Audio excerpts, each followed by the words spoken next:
Tends to help. You also going to record Yeah. this, and there we go. Kindasound, tuning in for change. And you're live. And welcome to Kindasound this morning on the Reality Bite Show with me, your host, Wendy Smith.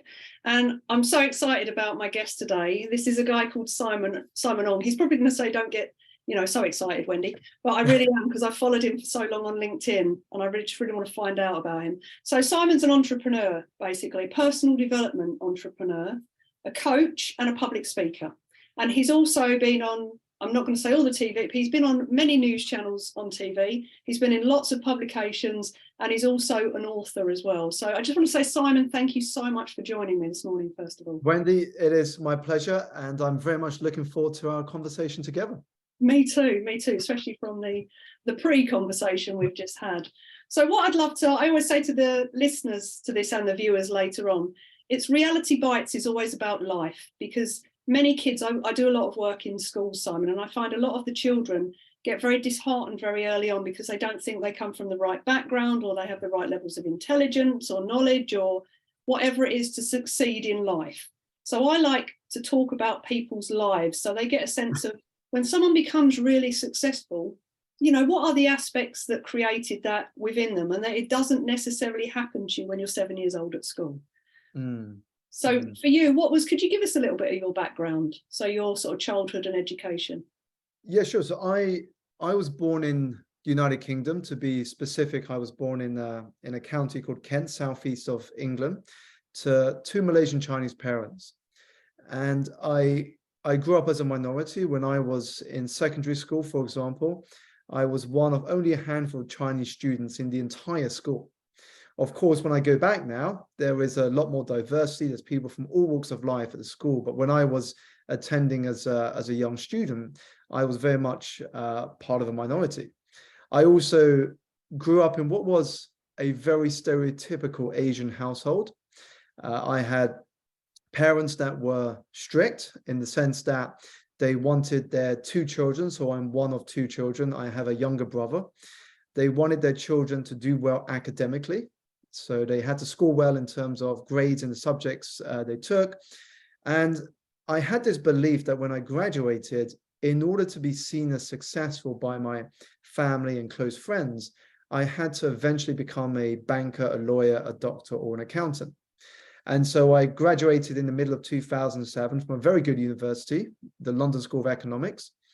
And I decided to embark on a career within the financial services, but it was probably the worst time to do so. This was a year before the global financial crisis swept across the planet. And the company that I began with was Lehman Brothers, which collapsed into administration 14 months after I joined. So as you can imagine, it was a very volatile start to my career. And I was in and out of work for nearly 10 years before quitting that and embarking on this entrepreneurial path to where I am today. So with the banking then, even though you lost your job with Lehman's, did you just keep going back into banking because that was all you knew? It was, I'll find my space and work this somewhere. Yeah, it's all I knew at the time. I had this economics degree. I had this ambition of moving up within the financial industry. I had this ambition that I would move up a couple of levels in the career ladder. Then maybe a few years down the line, I would evaluate my life choices and decide what I really wanted to do with my life. Except that came to a head a lot earlier than I anticipated.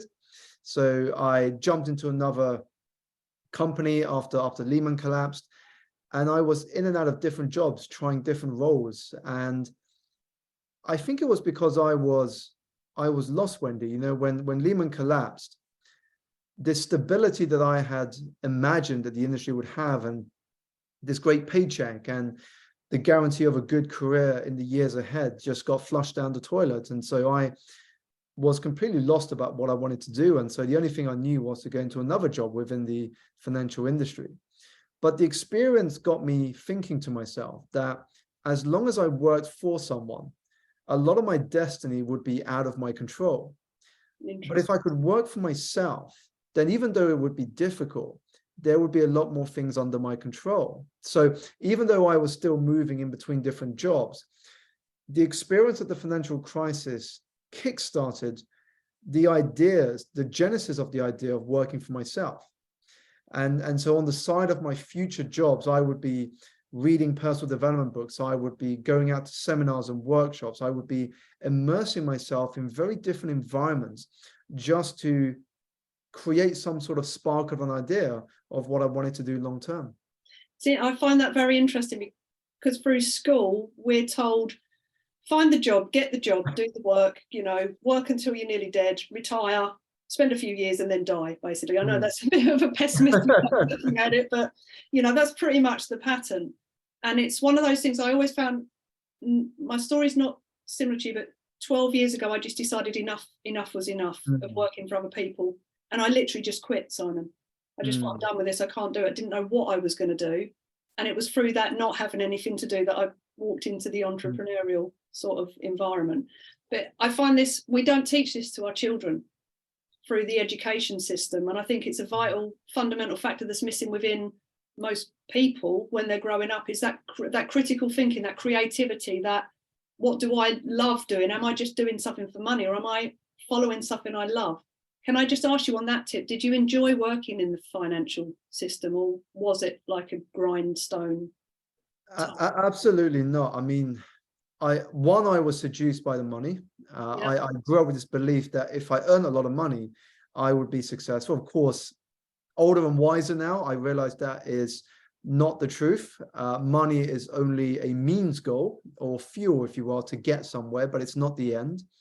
And because I had this belief that if I achieved success in this industry, I would be well regarded by my family and friends. So it was more driven by a definition of success that was not my own. And something I've observed, Wendy, is that if we look at those around us in society, what we notice is that many of us are exhausted, not because we are physically doing too much, but because, one, we are doing too little of the things that bring us joy, and two, we are running somebody else's race. And for me, I was running somebody else's race. And so the reason I said that the experience kickstarted my journey to what I now get to do today is because it got me questioning my definition of success.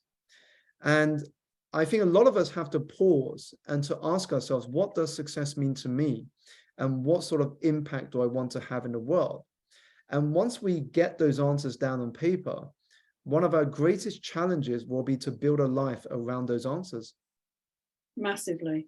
Funny thing you should say that. I only found my why last week. You say that because of the expectations of, not that I run my life on other people's expectations, but I never really knew what I wanted, Simon. I never really knew what the purpose was behind me doing what I was doing, apart from helping others, which obviously, you know, in the coaching environment, and I work in PTSD and trauma. So it was that, but I never really connected to my proper internal drive until last week. Someone set me down and said a few poignant words to me, and that's all it takes every now and then, even though I've been just a few words, and it was like, oh, my why it's just become apparent to me. And when you find that why, I don't know about yourself, did you notice a shift, like with your energy and passion and everything within you? Completely. And I think what you just shared about your own experience, Wendy, speaks very much to the fact that the longest journey we as humans make are the inches from our heads to our hearts. Never an easy journey, but the most important and fulfilling that we will ever embark on. And when I look at my own experience, I agree with you. When I began to understand and have clarity as to what was most important for me and the direction that I wanted to embark on, I showed up so much differently. And I showed up with more energy in every area of my life. And now when I say every area, I'm talking physically, mentally, emotionally, and spiritually. And when I showed up with greater energy, what happened is I started to attract things into my life very effortlessly. And, you know, some people believe or don't believe in manifestation, but for me, everything begins in the mind. You've got to see it in the mind before you can create it in reality. And I just started to see so many things in my imagination that I could bring to reality if I focus my attention and energy in the right places. I love that. And did you find that was the fact that you said from the head to the heart is very poignant, because so many guests that I've had on the show, the one thing that's changed their lives is coming out of the think box and connecting into the heart space. And we're not taught how to connect to the heart. It's got 40,000 sensory neurites that send more signals up to the brain than the brain sends down. So you think at some point someone's going to teach you to use this, but most people say follow your head, not your heart. Well, I know we got the follow your heart, not your head, but when you're in the schooling system, it's like, no, you know, stop following the heart space, get on with the thinking. But for the most transformations that I've seen in life for people of when they've come out of this space and they've connected into that space. It's like following their internal guidance. The way I like to think about it, and I think it's good that we're speaking about the heart and the brain, if you will, or the head and the heart, because I think it's important to make macro decisions with our heart and micro decisions with our head. And this speaks to how do we have a healthy relationship with both our head and our hearts. And to give an example, a macro decision is, well, what do I want to do with my life? Where do I want to spend my time and energy towards? These are macro decisions. Micro decisions are strategical things. Well, what am I going to do? Now I know the direction I'm heading. What is important for me to understand in order to get there? This is where the head comes in, i.e. the strategy. And so I think it's understanding which of those elements we're drawing on when we're making certain decisions. Yeah. And again, a new concept of thinking about, I never thought about it like macro and micro.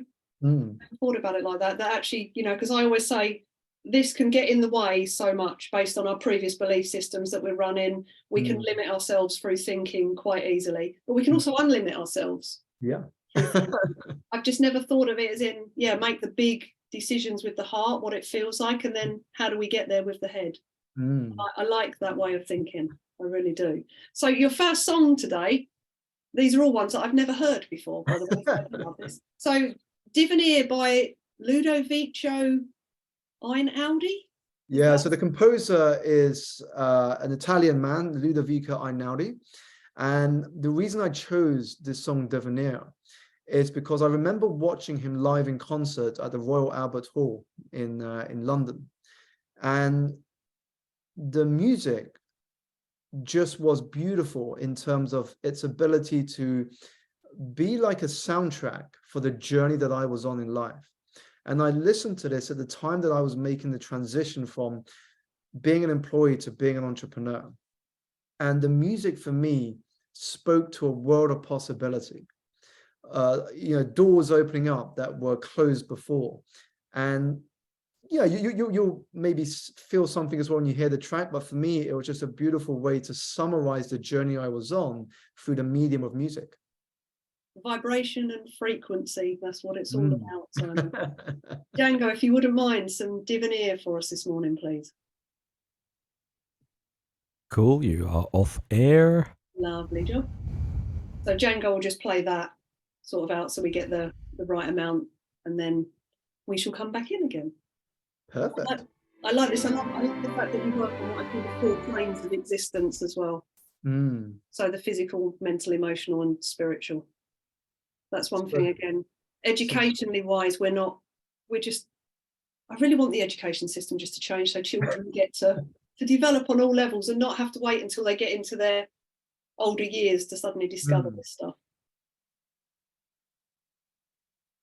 I find it quite fascinating, the subjects. I think it's great that more people are talking about it, and there's a lot more of this stuff in the mainstream, which is amazing. And if my book can do anything for that, then I see that as a win. Yeah, I'd love to talk about your book as well. We'll get to that at some point a bit later. Definitely. So what can I just start? One of those. Sorry, good, Django. Sorry. Go on, I was just going to say, it's one of those things, like, as a creative person, we often find ourselves limited by our beliefs, that get instilled in us sometimes at a young age, but that we have to actively work to change. I mean, I've been looking for work as a DJ and looking for various different types of work. And, you know, there are other things I could do that I sort of have in the wings, but just as I was feeling like a little despondent, I had this dream the other day that basically was exactly what I've been doing, paying off. And I woke up with that feeling of like, like this is possible, you know? And it's just, yeah, it keeps me going sometimes. Sometimes we have to just trust our heart and our spirit and what it's trying to tell us.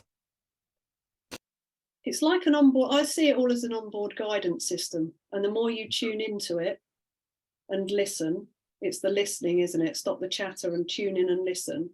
You get a lot of really fine-tuned guidance, whether this job's right, that job's right, this path is right, that path is right. Do you find that yourself, Simon? You work quite intuitively? Yeah, and I think this is why, and we can maybe sort of reference it in, you know, when we sort of pick up the conversation again in a minute, but I think this is where silence is so important. You know, one of the things I write about is that silence is far from empty. It is full of the answers, the wisdom, and the insights that we seek. Because, as you said, we all have an internal guidance system, but we suppress it. We keep it dormant as we grow older. And I think we need to create a very close relationship with that heart of ours, because it may not always lead us to where we want to be, but it always leads us to where we need to be. Yeah, that's the difference, isn't it? And sometimes that can be into hard spaces. Yeah, but hard can be good. Yeah, definitely. Yeah, some of the most, I'm not going to say traumatic, because they're not, just some of the most challenging spaces I've been in have given me some of the biggest learnings in life. Take forwards, they really have. And it's that, like you say, the silence as well. We're so distracted. There's always noise everywhere. And that's why I think that slowing down in a world that is getting faster and noisier is such a superpower.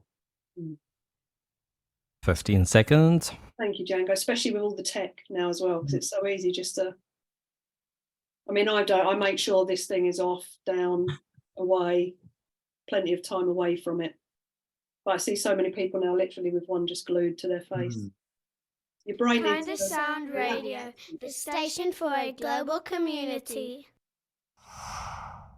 And you're live. And welcome back to Kindasound this morning on Reality Bites with my guest Simon Ong, who's pretty much my favourite, I'm going to say my favourite personal development entrepreneur, author, speaker, and someone I follow quite closely on LinkedIn. And we're going to be chatting all things personal development and Simon's story today. So Simon, in the break, we were just talking about intuition and following sort of like your own guidance and quietness as well. Because one thing you said is very important is actually silence. So what are your thoughts on that?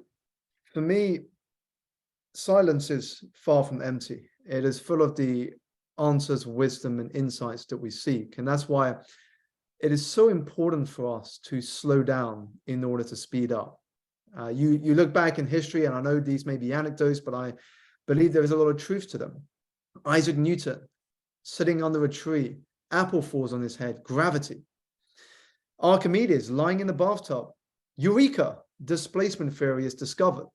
Thomas Edison, sitting at his local lake fishing, but with no bait, so nobody, not even the fish, would disturb him.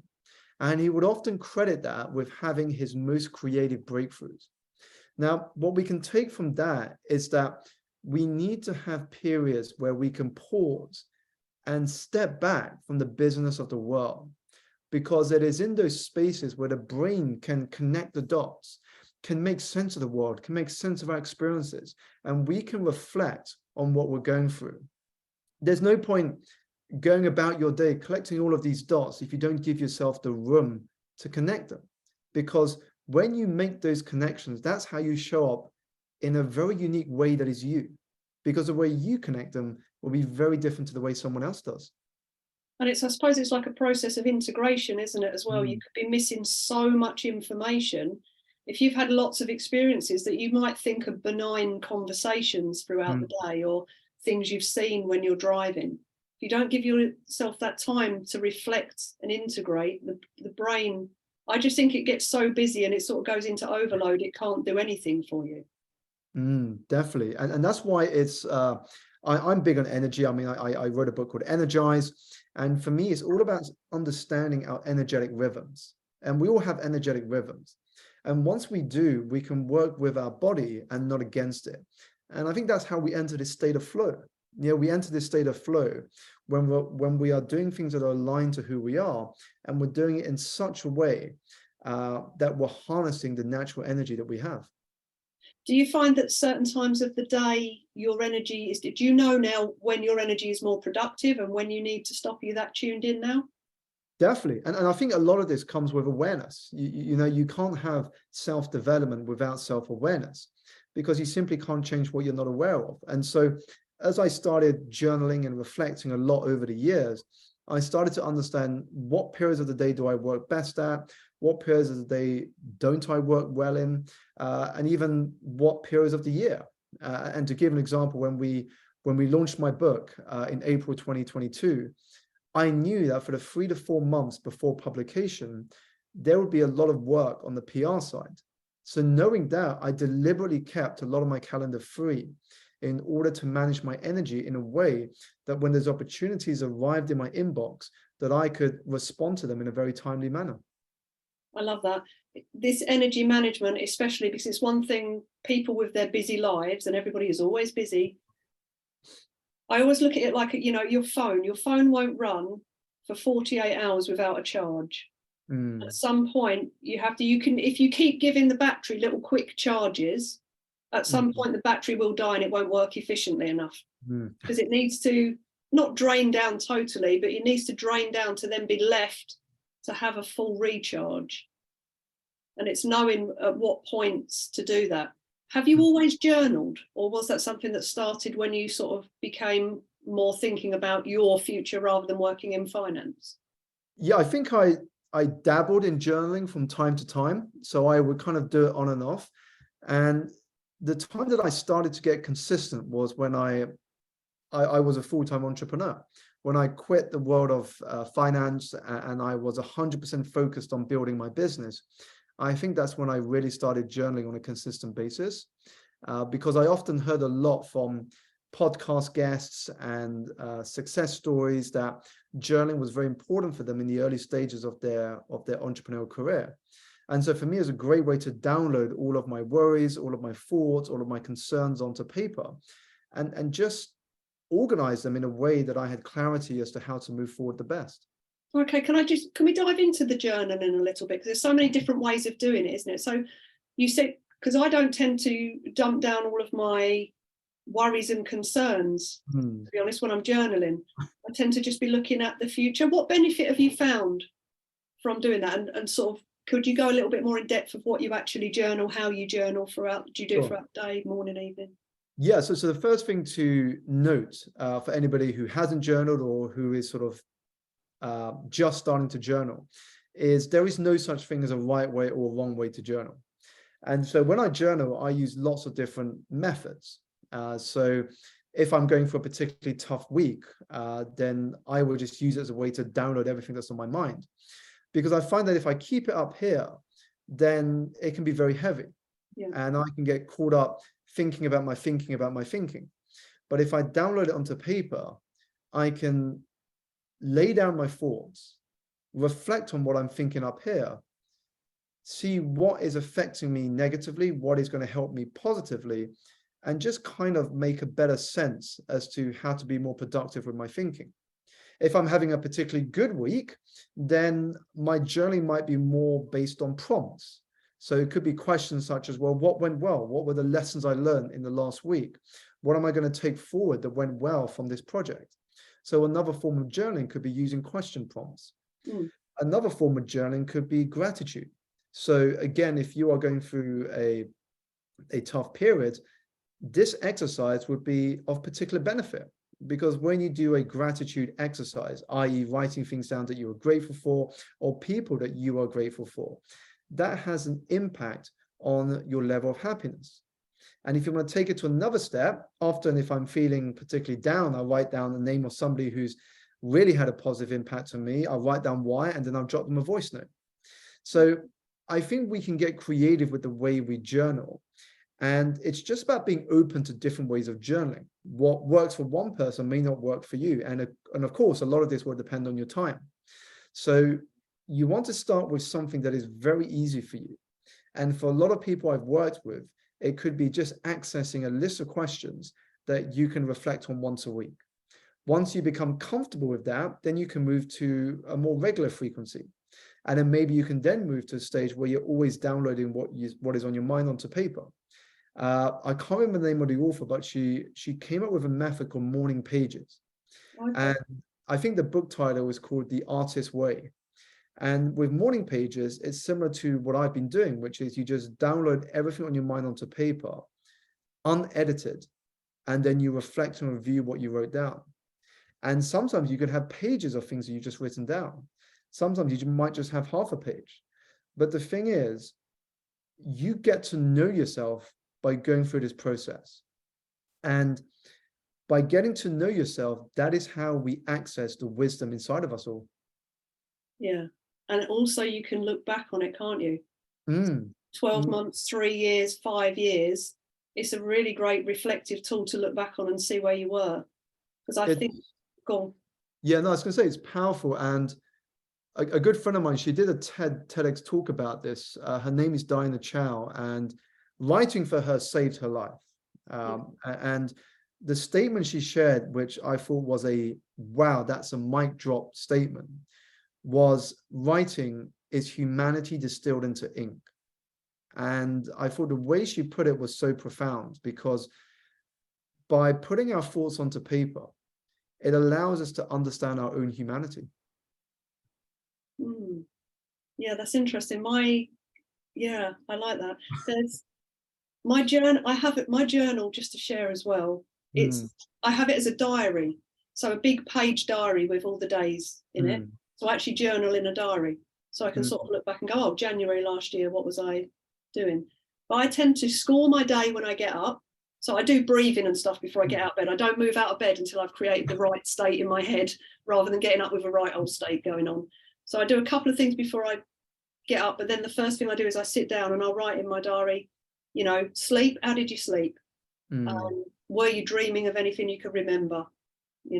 Was it anything relevant? And then I map out my day. So that's like my journey and how I want my day to go, and maybe a couple of random things in there. And then at the end of the day, I score the day. So how I woke up to just put like a 7 out of 10 or a 6 out of 10, or so I can just notice, was there anything I did throughout the day that improved my mood or lessened my mood? So I sort of do it like that. And my reflection is, I do it in my head. I sit there, I go through exactly what you said. I go, what went well today, Wendy? And I'll have a little chat with myself and go, oh, that went really well. Right, what needs improving tomorrow or didn't quite happen today? And I'll have a little chat about that. So I do one part I do in my head, and the other part I actually write down. And like I said, there's no right or wrong, is there? There's no right or wrong. And I think in today's world, Wendy, we can be very creative. One of my clients that I've worked with, or who I've worked with for a couple of years, because he is, I would guess, fairly time poor given the work that he does, the way that he journals, which I thought was fantastic, is he journals through recording his voice. So what he does is he records himself speaking into the phone about his day or about the week ahead, and then he dates it, puts like a title that kind of summarizes the gist of what he shared. And it means that he can go back in time to listen to his voice again of what happened on particular days or moments in his life. Wow, that would be fascinating. Just because of the tonality that you'd be using, your energy levels. Yeah, that would actually be quite fascinating. I might have to steal that one and start using a little bit of that during the week as well. Yeah, I love it. But journaling is one of the most powerful tools from a sort of the neuropsychology side of things as well. I know that anything you write down becomes more prevalent in the awareness as well. So on the positive side of things, if you're writing down your goals, if you're writing down timescales that you want to get things done, it actually makes your brain become more aware that this, I think, is quite important to my human system. So maybe I'll do it more. Do you find that as well? Definitely, because we spoke about silence and slowing down earlier, Wendy. And I think when you are journaling, especially if it is pen to paper, then you have to slow down. You have to slow down to process your thoughts and to write down what is on your mind. And that is a very mindful exercise. If you don't have any distractions around you, then it is a very mindful exercise to be with just pen and paper. And that's why it forces your mind to focus on what is on that sheet of paper. And when you write things down, it actually increases the probability that you are going to be focusing on that going forward.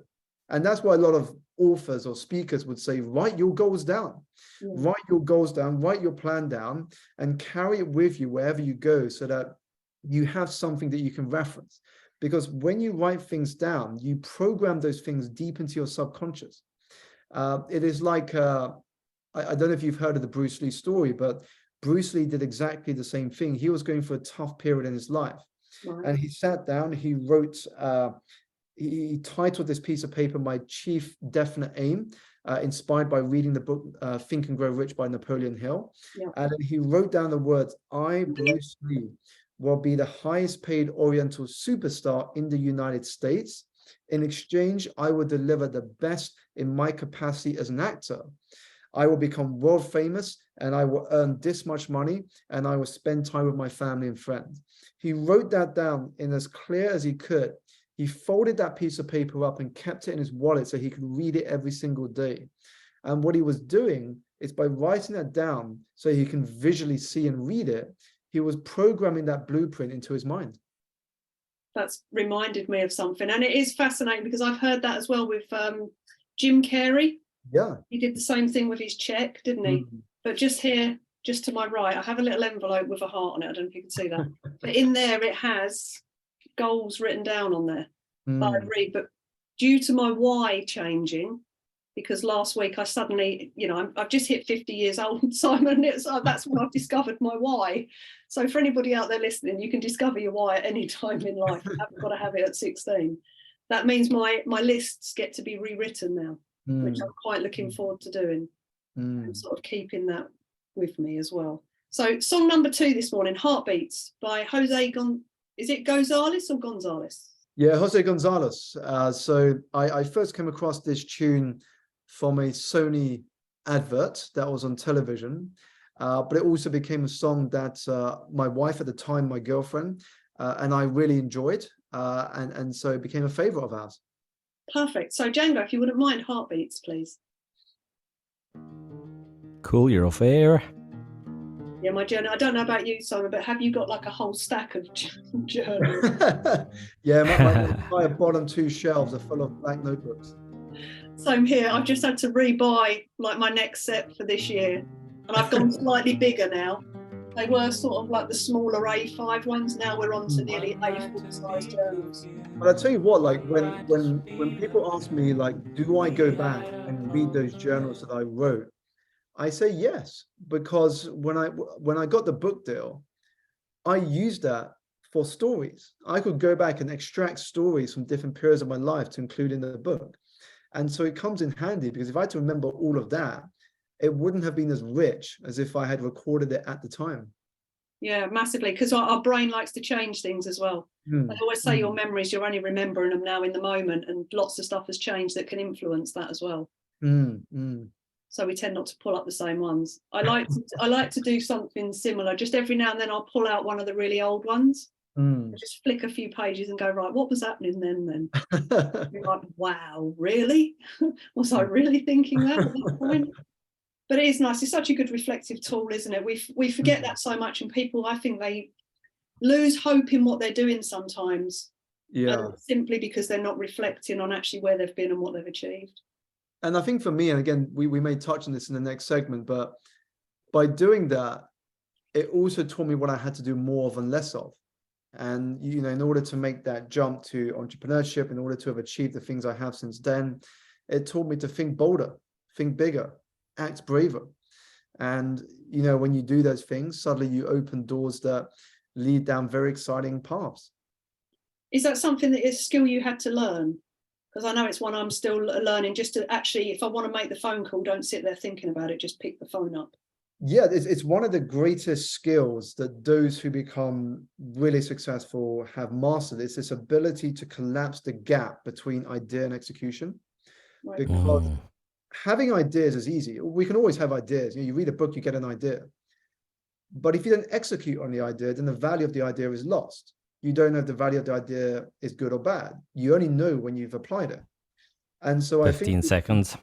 perfect. If you collapse that gap, then you get feedback a lot quicker. Another nugget just dropped in for me. It is. Kindasound, tuning in for change. And you're live. And welcome back to Kindasound on Reality Bites with my guest Simon Ong this morning, talking all things entrepreneurship, authoring, speaking, and mainly personal development, actually, which is what this is all about and is one of my favourite topics. Can we just go back to what we were talking about in the break then? Because I think that's very poignant, what you were saying about rereading journals and the depth and quality and learnings you can get from that. Definitely. For me, it's actually really useful to collect our ideas and our thoughts in the moment, because over time we forget things. I still remember Richard Branson answering a question that a member in the audience asked him. They said, "Richard, if you could give one tip to entrepreneurs just starting out, what would it be?" And he reached into the inner pocket of his suit. He pulled out a notebook and a pen, and he said, "Always make sure to carry a notepad and pen wherever you go, because you never know when you have a spark of inspiration, when an idea comes here, you have a conversation with a passenger on public transport, you read a magazine that was left on the chair and it gives you an idea for something. Because if you don't record them, you'll very quickly forget them." And for me, the way it came into use is that when I got the book deal with Penguin, I was then able to go back and have a look at my notebooks and my journals to extract the lessons and the stories and the thoughts that I wanted to include in my book, so that the reader could understand who I was at different points of my journey. And that's where it became very useful. And I think that when we do look back at the journals, it can also remind us just how far we have come, which is a very important activity to do. Very often we look at how far we have to go without reminding ourselves just how far we have come. And also you pointed out that one thing it does is it teaches you the lessons of what not to do and what to do more of. Definitely. And this is where awareness comes in, because the more you get to know yourself, the more you begin to understand what are the things that I'm not doing, that I must do more of in order to get closer to where I want to be, and what are the things that I have to do less of. And this only comes from greater self-awareness. And for me, as I journaled in that transition to the entrepreneurship world and even beyond, it taught me that I had to think bigger, act bolder, and be braver in everything that I did. And I think that really gave me a good platform for success. And with that as well, you were mentioning in the break, coming from an idea into the action point. Could you delve into that a little bit? Because I found that quite fascinating. Yeah, so I'm often asked, Simon, what is a major characteristic amongst the most successful? And now, whoever you ask, they'll share a different habit or a different trait. Some would say I get up early. Some would say I respond to every email or every social media message. You get lots of different answers to that question. But I think that the one common characteristic that all of them share, even if they may not say it to you, is this strong bias towards action. They are very much action oriented. And what they've understood is that in order to accelerate your progress, in order to make more movement towards your goals than most will make in a lifetime, you've got to collapse that gap between idea and execution. So you will get lots of ideas from day to day in your conversations, from what you read and the people you spend time with. But it's your ability to execute on some of those ideas that will determine how far you move. A lot of us, when we have an idea, often we overthink it. We start saying to ourselves, well, can I do that? I'm not ready yet. Maybe that's for them, but it might not work for me. So what's happening is that we are already creating a bottleneck in our progress. Our thoughts are stopping us from making that movement towards where we want to be. But if we can get out of our head and just focus on what is the one thing I can do now to see if this idea works. And the action doesn't have to be big. It can be tiny, just one small step forward. What could I do today? And then you reflect and review tomorrow. And to put this into context, imagine if you only took one step forward a day. I'm not talking 2, 3, 4, 5 things, just one. A year from now, that is 365 steps forward. Just imagine where and who you could be. Massively. It puts it into perspective, doesn't it? Something, this might be a little bit off topic, but that just reminds me of something that I watched yesterday. It was a really short motivational clip. And it was a guy on a podcast talking to 2 guests. And he said to him, if I gave you £1 million now, how would you feel? And they were like, oh, yeah, we'll be really happy. You know, life would be sorted and everything would be really good. And he asked them a few more extra questions around it. But they were like, yeah, it'd be lovely, lovely. And he said, OK, so that'd be really great. But if I gave you, what would happen if I gave you £10 million now? And they went, well, you know, that would be absolutely amazing. He said, it comes with one caveat, though. And the caveat is you can have the £10 million now, but you don't get to wake up tomorrow morning. And they both went, well, that doesn't sound very good. And he was like, so how much is your, you know, how much is waking up in the morning worth to you then? And they were like, well, there's no price you can put on it. And then he said, so why is it that everybody wakes up moaning and whinging and whereas, you know, if they had £1 million, that'd solve everything. But the 10 million where you don't get to wake up to it, your life is worth so much more than that. So life isn't measurable in money, basically. It's measurable in you, how you perceive yourself, your energy, and what you put into your day. I just thought that sort of adds in. Definitely. And this is why, Wendy, I'm a believer that our value as humans is determined by how much more we have given to the world than we have taken from it. And we all go through this journey throughout our lifetimes. We all go through this journey from focusing our attention on what I call career virtues to legacy virtues. Right. So here is what I mean by that.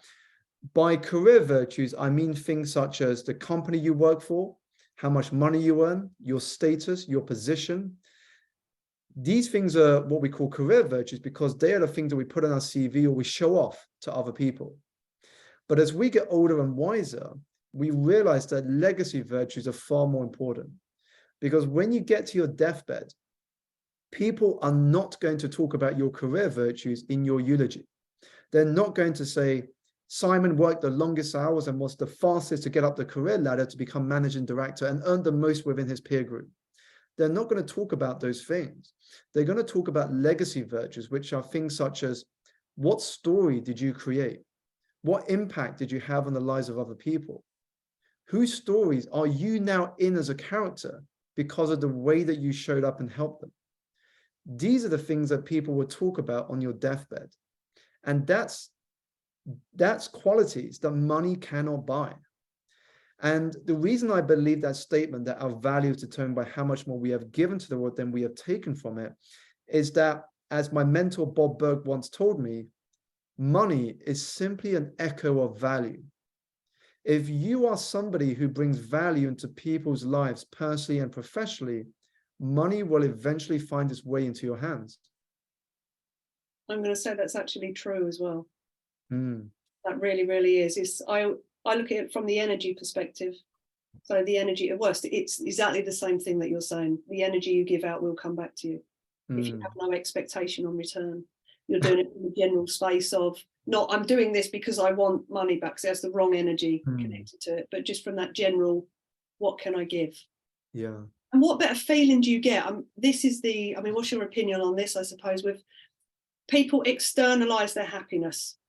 So it'll be the next car, the next house, the next bag, the next set of shoes, jeans, whatever it is. You get the quick hit of dopamine, but then you're going to need more next time because you've not got that internal happiness, that validation that comes from that genuine. I love it in trauma therapy when I've helped someone and they go away and I know they can have a good life. You know, that gives me a little warm glow. Money cannot buy that. And that is why so many are trapped in the so-called matrix. They believe that happiness is out there, that when I get the next thing, the next job, the next promotion, the next bag or the next clothing, then I will be happy. Now, that is a big problem, because what happens is they are going to be falling into this very tragic scenario of living as if they are never going to die, and then dying having never really lived. And so when we can extract ourselves out of this so-called matrix, we can begin living in the present.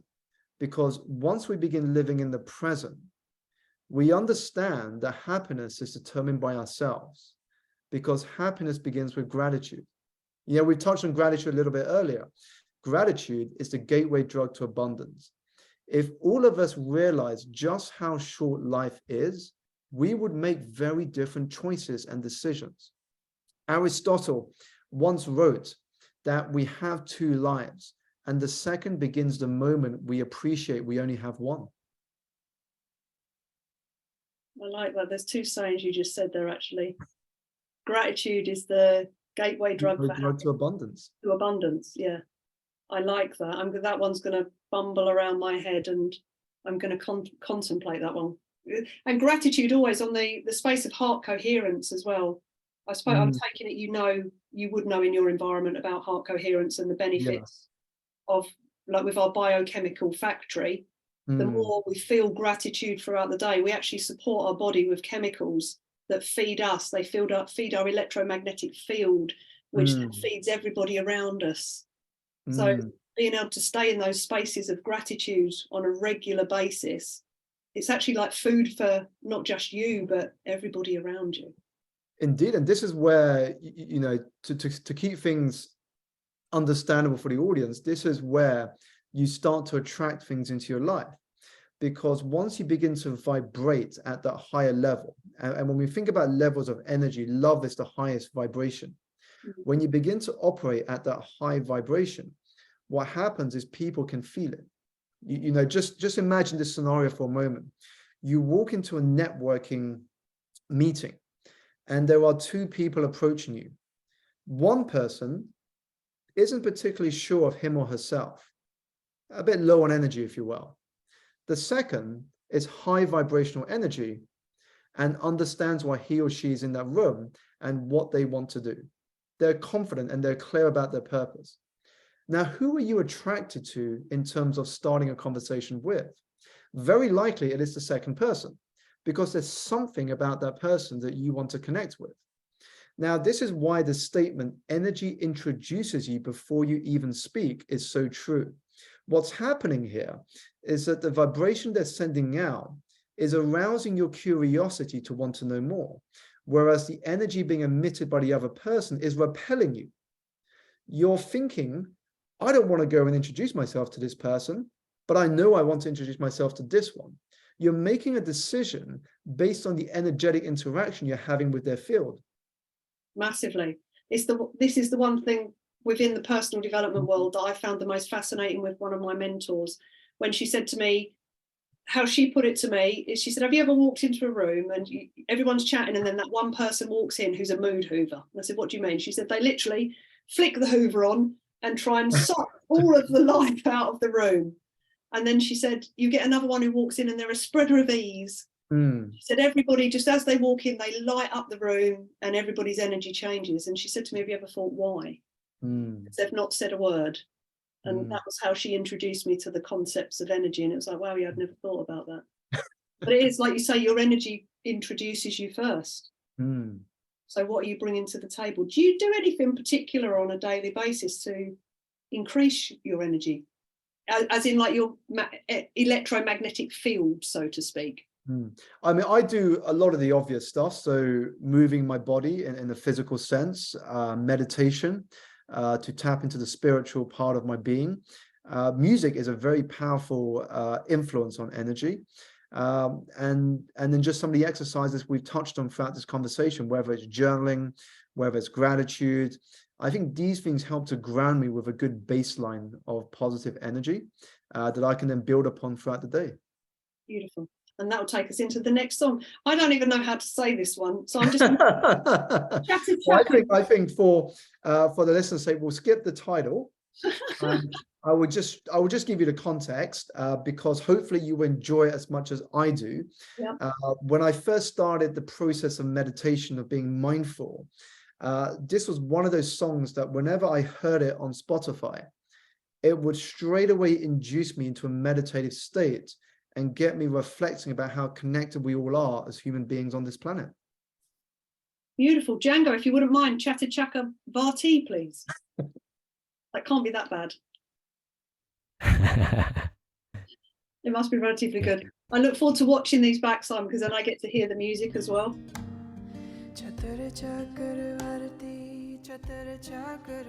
Yeah, I can see how this would be quite mesmerizing and hypnotic for meditation.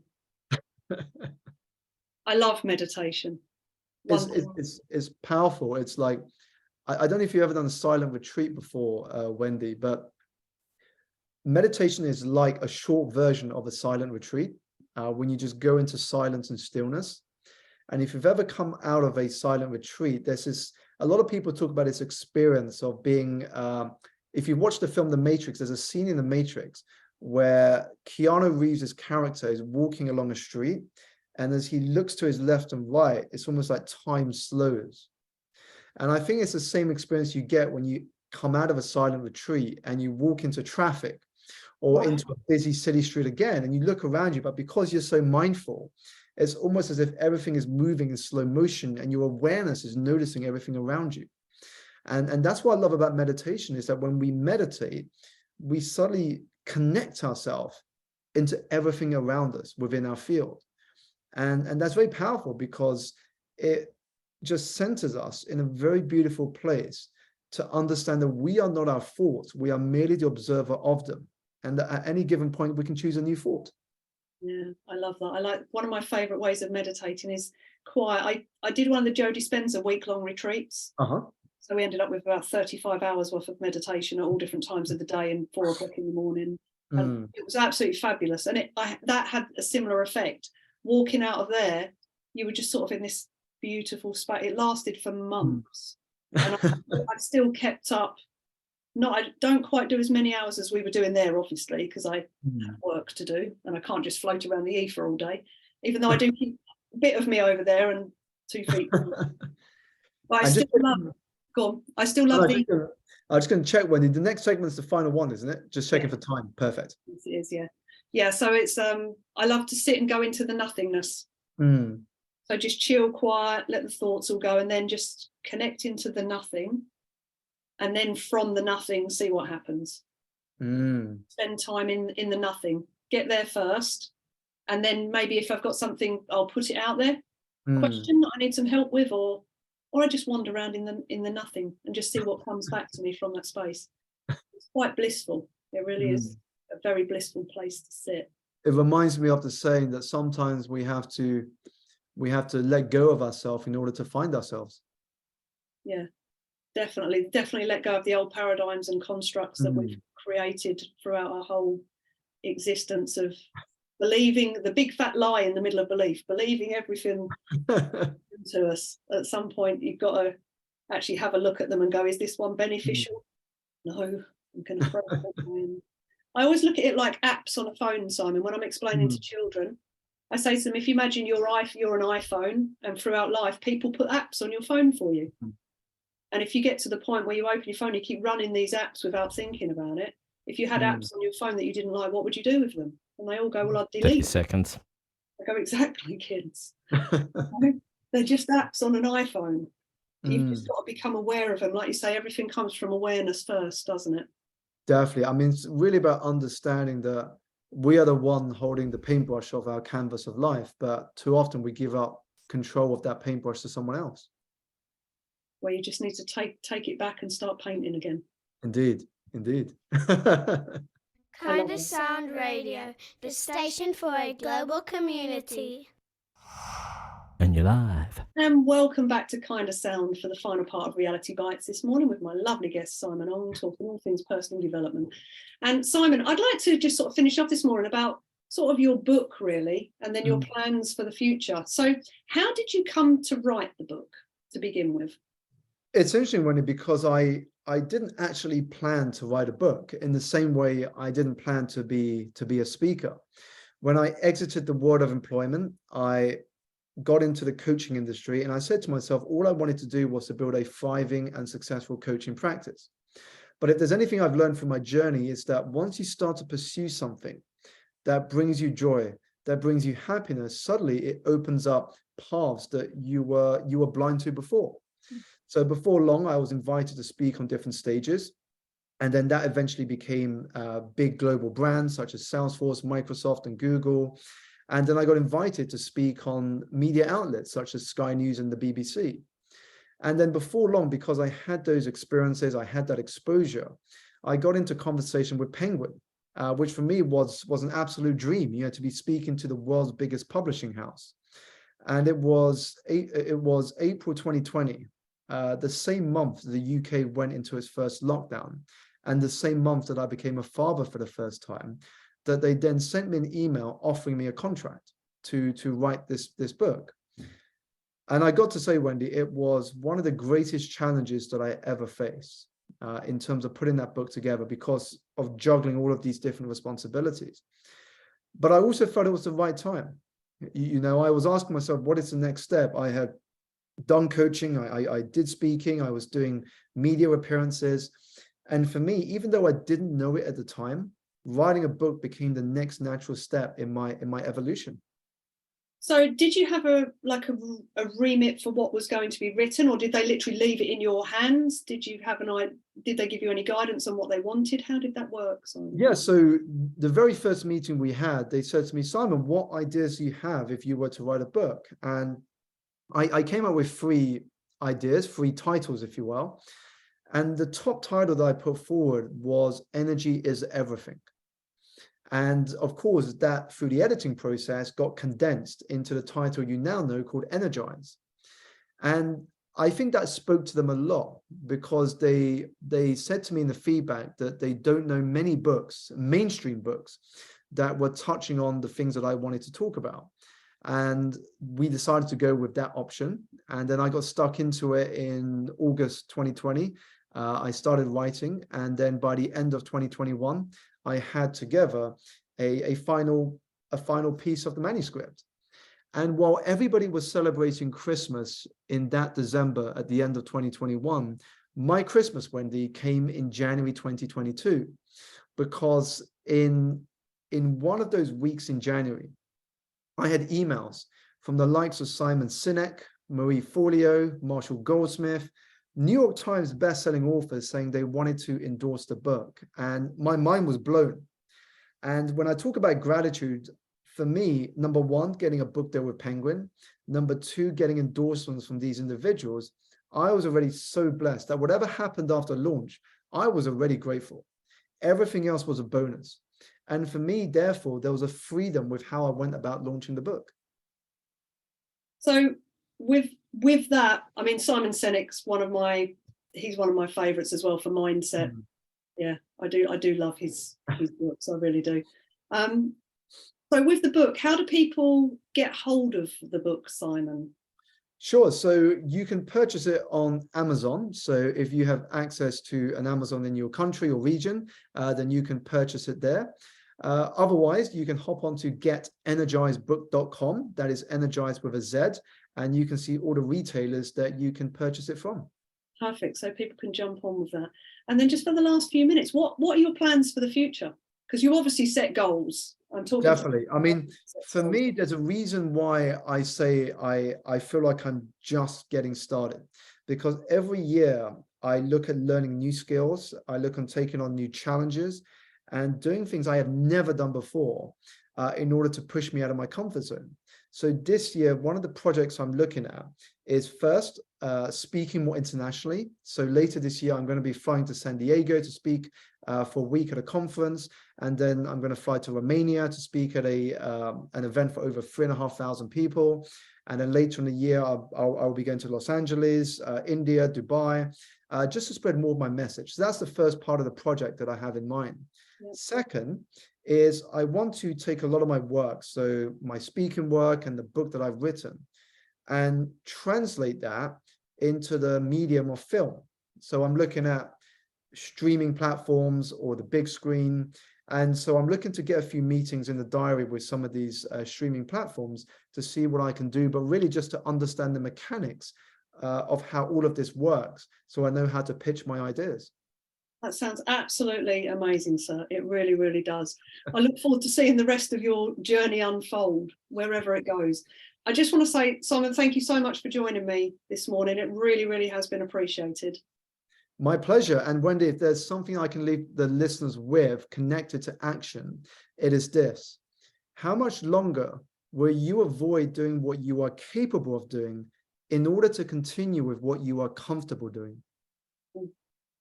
That's going to poke a few people this morning.